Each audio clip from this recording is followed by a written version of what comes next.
Hello everyone, CA का result आ चुका है। सीए फाउंडेशन में जहां स्टूडेंट्स का 21% रिजल्ट रहा है, वहीं सीए इंटर ग्रुप 1 में 14%, ग्रुप 2 में 22% और बहुत ग्रुप का देखो ना तो 14% रिजल्ट रहा है।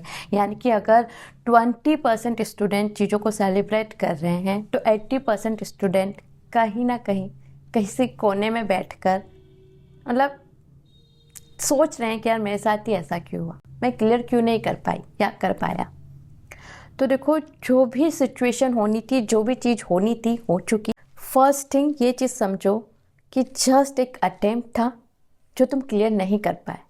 अगेन एग्जाम होगा, तुम अपना 100% दोगे और उसमें तुम क्लियर होगे, पास होगे और तुम्हारी मार्कशीट के आगे भी लिखा होगा सक्सेसफुल। तो देखो, जो भी सिचुएशन है ना, फर्स्ट थिंग अब करना क्या है, एक्सेप्ट इट।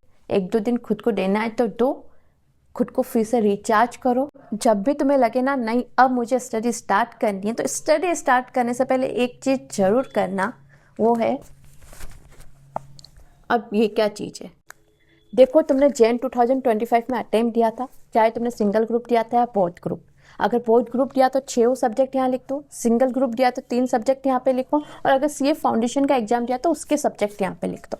फिर आगे क्या करना है, जेन 2025 में तुम्हारे कितने मार्क्स उस सब्जेक्ट में आए थे वो लिखो। फिर उसके आगे लिखो मई 2025। अब लिखो क्या इस सब्जेक्ट में तुम्हारी कितनी कैपेबिलिटी है, तुम इसमें कितने मार्क्स अब ला सकते हो। फॉर एग्जाम्पल, मान लो जेन 2025 में तुम्हारे एडवांस अकाउंट्स में 45 मार्क्स आए थे, अब तुम इसमें कितने मार्क्स लेकर आ सकते हो, 60 मार्क्स, तो इसके आगे 60 मार्क्स लिख दो। ये चीज़ देखना क्या मिनिमम 40 मार्क्स हो जाए और ओवरऑल तुम्हारा जितना पासिंग चाहिए उतना हो जाए, ठीक है। तो अब ना तुम्हें उसके लिए तैयारी करनी है। कैसे कि यार एडवांस अकाउंट्स में मुझे 60 मार्क्स का टारगेट करना है, तो मुझे उसमें उतनी मेहनत करनी है। सेकंड थिंग तुमको क्या करनी है, हर एक सब्जेक्ट में मार्क्स देखो कि कितने मार्क्स तुम्हारे आए हैं। अगर किसी सब्जेक्ट में 40 मार्क्स से 60 मार्क्स के बीच में आए हैं देन इट्स ओके। तुम्हें ना उसमें ज़्यादा मेहनत करने की ज़रूरत नहीं है, ज़्यादा रिवीजन करने की ज़रूरत नहीं। अब तुम्हें उस सब्जेक्ट में करना क्या है, क्योंकि तुमने एक बार सब कुछ स्टडी किया हुआ है, ये चीज़ माइंड में लेके चलना। तो अब तुम उस सब्जेक्ट को, मान लो मेरा एडवांस अकाउंट सब्जेक्ट है, उसमें मेरे 45 मार्क्स आए थे, मतलब कॉन्सेप्ट तुम्हारे सही है। तुम्हें अब प्रैक्टिस किसकी करनी है, रिविजन की एंड क्वेश्चन एंड आंसर को अच्छे से अटेम्प्ट करने की। तो चैप्टर वाइज कोई भी टेस्ट सीरीज ले लो सब्जेक्ट की और स्टार्ट करो 1 बाय 1 चैप्टर का टेस्ट देने का। अब तुम जब रिवीजन कर रहे हो ना, तो तुम्हारा रिवीजन करने का तरीका क्या होगा, कोई भी कॉन्सेप्ट तुम स्टार्ट कर रहे हो, ये कॉन्सेप्ट है, ट्राई टू रिकॉल क्या इस कॉन्सेप्ट में था क्या, मैंने पहले क्या क्या स्टडी किया था। फिर बुक में देखो यार मेरे को क्या क्या चीज़ें याद आ गई और कौन कौन से पॉइंट वहाँ पर छूट गए। जो कॉन्सेप्ट तुम्हें याद नहीं आ रहे थे या फिर तुम भूल गए थे, उन पर ज़्यादा एक्स्ट्रा अटेंशन दो, उस पर फोकस करो। क्योंकि क्या होगा ना, अब जब तुम वापस से बुक ओपन करोगे ना, तुम्हारे साथ क्या प्रॉब्लम आएगी, क्या ये कॉन्सेप्ट भी मुझे आता है, वो कॉन्सेप्ट भी मुझे आता है, ये कॉन्सेप्ट भी आता है, क्या नया है, सब कुछ वही तो है। तो अब जब ये अप्रोच तुम फॉलो करोगे ना, तो तुम्हारे माइंड में 2 चीज़ें होगी। ये पॉइंट मैं भूल गई थी, एक बार इसको अच्छे से देख ले तो। सेकेंड थिंग, उन चीज़ों पे तुम फोकस कर पाओगे जो तुम्हें नहीं आती है या माइंड से स्किप हो गई। क्योंकि अब हमारा टारगेट क्या है कि यार जो मेरे मार्क्स आए और जितने मुझे मार्क्स चाहिए पास होने के लिए, उस स्पेस को मुझे फिल करना। और वो स्पेस कब फिल होगी, जो चीज़ें तुम भूल रहे हो, जो चीज़ें तुम गलत कर रहे हो, उसी पर ज़्यादा फोकस तो होगी। ओके, तो जो सब्जेक्ट में तुम्हारे 40+ मार्क्स आए, तुम्हें उसमें ये स्ट्रेटेजी फॉलो करनी है। इससे क्या होगा, तुम्हारा टाइम भी सेव हो जाएगा। सेकंड थिंग, तुम उन चीज़ों पे फोकस कर पाओगे जो तुम्हें नहीं आती है, तुम्हारी प्रेजेंटेशन स्किल भी इंप्रूव होगी। एंड थर्ड थिंग, जो सब्जेक्ट तुम्हारे वीक है तुम उस पर फोकस कर पाओगे। अब सेकंड थिंग, जिन सब्जेक्ट में 40 मार्क्स से कम मार्क्स आए, समझ लो यार कहीं ना कहीं गलती रह गई, कहीं ना कहीं मिस्टेक है, कॉन्सेप्ट क्लैरिटी नहीं थी या फिर कुछ तो ऐसी गलती रह गई जिससे मैं अच्छा स्कोर नहीं कर पाई। मेरा खुद का केस बताऊं, मेरे केस में मेरे लो में अच्छे मार्क्स नहीं आए थे सीए इंटर में फर्स्ट अटेम्प्ट में। तो मैंने वापस से जब एनालाइज किया तो यार कॉन्सेप्ट क्लियर नहीं था। क्यों? क्योंकि मैंने क्लासेस नहीं ली थी, मैंने सेल्फ स्टडी से लो प्रिपेयर किया था। तो जैसे ही मैं वापस से स्टडी पे लगी, मैंने फर्स्ट काम यही किया, लो के लेक्चर्स परचेज किए। तो आपको ऐसे किसी भी सब्जेक्ट में लगता है ना कि यार यहाँ पर तो मेरा कॉन्सेप्ट ही क्लियर नहीं है, तो फास्ट ट्रैक ले लो, एक बार कोई रिवीजन लेक्चर्स देख लो, अपने कॉन्सेप्ट पर एक बार काम करो।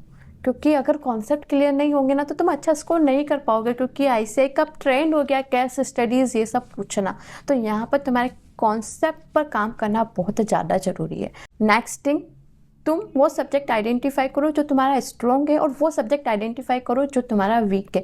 वीक सब्जेक्ट में कुछ चैप्टर्स डिसाइड करो कि यार ये एक कैटेगरी के चैप्टर है, मैं इतना प्रिपेयर भी बहुत अच्छे से कर लेती हूँ ना, तो पासिंग मार्क्स तो आ ही जाएंगे। तो जो तुम्हारा वीक सब्जेक्ट है या जिसमें तुम 40 मार्क्स पे स्कोर नहीं कर पाए ना, तो पहले ये बात इंश्योर करो कि यार मैं अब इतनी प्रिपरेशन कर लूँगी इस सब्जेक्ट में कि यार पासिंग मार्क्स तो बहुत ईजिली आ जाएंगे। जो मैंने फर्स्ट थिंग आपको बताई थी ना कि यार आपके जेन 2025 में कितने मार्क्स आए वो लिखो, मई में तुम्हें कितने लाने हैं वो लिखो, वो पेपर तुम लेना और जहाँ भी तुम स्टडी करते हो ना वहाँ पर चिपका देना। देखो ये एक मैनिफेस्टेशन टेक्निक भी है जिसमें हम अपने माइंड को रेगुलर रिकॉल कराते रहते हैं कि यार मुझे ये चाहिए, इसके लिए मेहनत कर। और सेकंड थिंग, अगर आप मैनिफेस्टेशन इन चीज़ों को नहीं मानते हैं तो भी ये ना आपको मोटिवेट करेगी उसको स्कोर करने के लिए, क्योंकि ये आपको दो चीज़ें हमेशा रिकॉल कराएगी। नंबर 1 जेन 2025 की फेलियर, नंबर 2 मई 2025 में आपको अटेम्प्ट क्लियर करना है। तो ये कुछ टिप्स थी जो मैंने आज आपके साथ शेयर की। इससे फॉलो करना, प्रॉपर प्लान कि अब कैसे वापस से सारी चीज़ें मुझे करनी है, कैसे कितने दिनों में क्या क्या चीज़ें कंप्लीट करनी है, इस चैनल पे आपको मिलेगा। अभी के लिए बस इतना ही यार, खुद को वापस से मोटिवेट करो, खुद को फिर से स्टडी के लिए प्रिपेयर करो, क्योंकि यही तुम्हारा फर्स्ट टास्क होना चाहिए। 2-3 दिन लो, फेल होने के रीजन का, मिस्टेक्स का एनालाइज करो, कैसे खुद को इम्प्रूव कर सकते हो, कैसे अब मुझे मई 2025 में अटेम्प्ट क्लियर करना है, उसके लिए प्रॉपर प्लान बनाओ। क्योंकि एग्जाम तो तुमने पहले भी दिया था, क्लियर नहीं हुआ, उसके रीजन पता करके उस पर काम करोगे ना, तभी मई 2025 में अच्छा स्कोर कर पाओगे। आई होप ये पूरा वीडियो आपको रियली हेल्पफुल रहा होगा। अगर रियली आपको हेल्प हो रही है इन वीडियो से तो प्लीज़ लाइक करो एंड अपने फ्रेंड्स के साथ शेयर करो, सब्सक्राइब करो चैनल को। तो बाय बाय, आज के वीडियो में इतना ही।